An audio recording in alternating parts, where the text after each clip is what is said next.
কি ক'ব এই ক্ষেত্ৰত?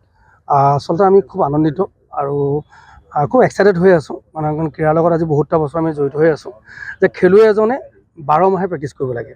আৰু খেলুৱৈ এজন ৰাষ্ট্ৰীয় আন্তঃৰাষ্ট্ৰীয় লেভেলৰ হ'বলৈ যেনেকৈ ল'ৰা ছোৱালী যেনেকৈ পঢ়াৰ ক্ষেত্ৰত নন ষ্টপ মাক দেউতাকে যেনেকৈ পঢ়ায়, আৰু আমি অলিম্পিয়াড বা ৰাষ্ট্ৰীয় লেভেলত খেলাবলৈ গ'লে যেন সম্পূৰ্ণ প্ৰশিক্ষণ কেন্দ্ৰৰ প্ৰয়োজন হয়।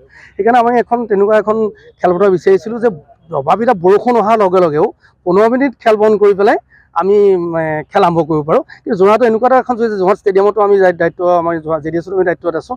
মানে এদিন বৰষুণ দিলে 20 দিনলৈ খেল নহয়। আপোনালোকে সকলো কথা বিষয়ে জানি ইয়াত এনেকুৱা এখন খেলপথাৰ হৈ আছে, হ'বলৈ গৈ আছে। মানে আমাক অকণমান 15 মিনিটৰ পিছতে আকৌ নেক্সট খেল আৰম্ভ হ'ব আৰু ল'ৰা ছোৱালীয়ে প্ৰেক্টিছ কৰিব পাৰিব। আৰু অসম অলিম্পিক সন্থাৰ বিভিন্ন আমাৰ যোৰহাটত নথকা কিছুমান আমি ছেকশ্যনৰ খেল ইয়াত মানে প্ৰশিক্ষণ কেন্দ্ৰ দাদাই নিশ্চয় ক'লে যে এটা প্ৰশিক্ষণৰ কেন্দ্ৰ আমি স্থাপন কৰিবৰ কাৰণে চেষ্টা কৰিছোঁ। আমি প্ৰতিযোগিতামূলক খেলসমূহ বিভিন্ন টুৰ্ণামেণ্ট বিভিন্ন খেলপথাৰ আছে, কিন্তু ইয়াত বিভিন্ন এইফালে আমি চিন্তা কৰিছোঁ এইখিনি ক্ৰিকেট কোচিং চেণ্টাৰ হ'ব, এইখিনি উচু হ'ব।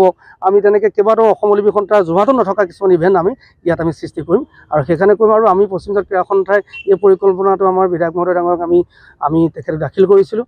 আমাৰ আকৌ এবাৰ মই আপোনালোকক ক'ব বিচাৰিছোঁ, আমি চিৰদিন ঋণী হৈ থাকিম বিধায়ক মহোদয়ৰ ওচৰত। আমাক এই খেলুৱৈসকলৰ সৃষ্টিৰ কাৰণে যি চিন্তাধাৰাটো কৰি পেলাই আমাক উৎসাহিত কৰিলে।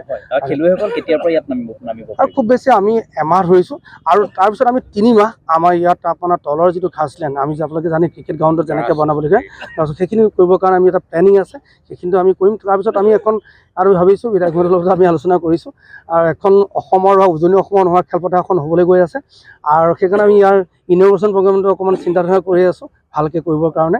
আৰু আমি চিন্তা কৰিছোঁ যে অসমৰ মুখ্যমন্ত্ৰী ডাঙৰীয়া, অসম অলিম্পিক সন্থাৰ সন্মানীয় সভাপতি ডাঙৰীয়াক আমি নিমন্ত্ৰণ কৰি এই খেলপথাৰখন খেলুৱৈ আৰু খেলৰ বাবে উৎসৰ্গিত কৰিবৰ কাৰণে চিন্তা কৰি আছোঁ।